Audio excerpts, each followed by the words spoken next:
到香港人嘅雜貨店。Hello，大家好，又係我啊！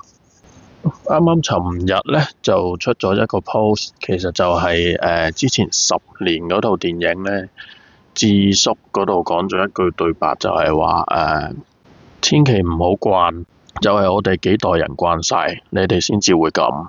我諗大家都好熟悉呢句對白啦。咁然後出咗個 post 之後，有人 comment 嗰度講返唔慣又可以點？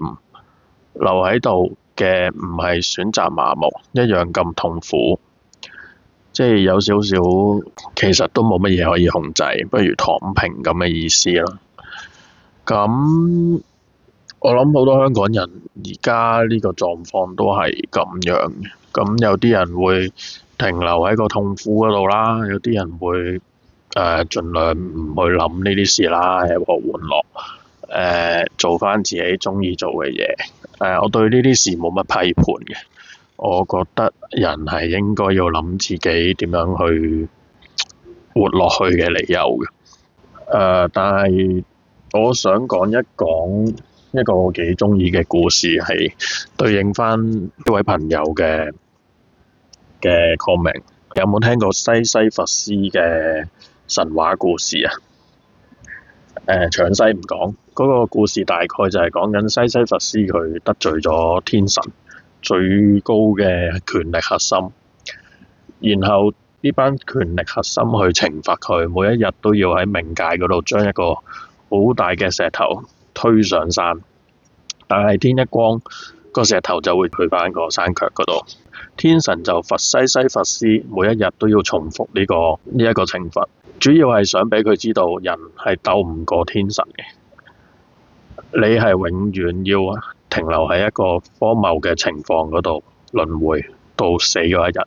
西西弗斯其實去開頭嘅時候都會好氣餒，每一日我都將嗰個石頭推上山，但係每一日真係又去返起點。咁佢最後選擇點樣做呢？佢選擇每一日都繼續重複呢一個動作，但係嗰個分別喺邊呢？唔能夠去解決一啲荒謬嘅事情，甚至乎可以好消極咁樣面對，接受命運嘅安排去投降。但係佢嘅做法唔係，佢就係要話俾你聽，每一次佢要重新將呢個碌返落山腳嘅石頭推返上山嘅時候，呢一種就係主動嘅反抗，而唔係被動嘅屈服。呢一種心態令到佢攞返主動權，攞返精神上嘅自由。而最重要嘅就係佢肯定咗自己，肯定咗自己存在嘅意義。嗰個故事裏邊同我哋香港人嘅狀況其實唔係差得太遠。有好多時你會覺得好無力，好多嘢你都唔能夠控制，甚至乎個大環境令到你覺得做所有嘢都冇用。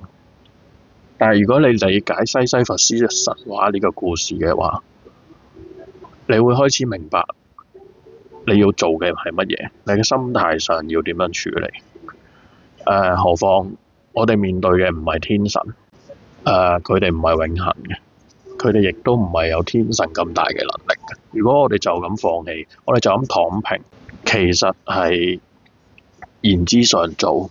即係我喺呢度講，其實唔係好詳細咁樣講到西西弗斯嘅神話裏面嘅意義啦。大家有機會可以自己 search 出嚟，網上 search 下，其實佢係講咩，裏邊嘅意義係講咩。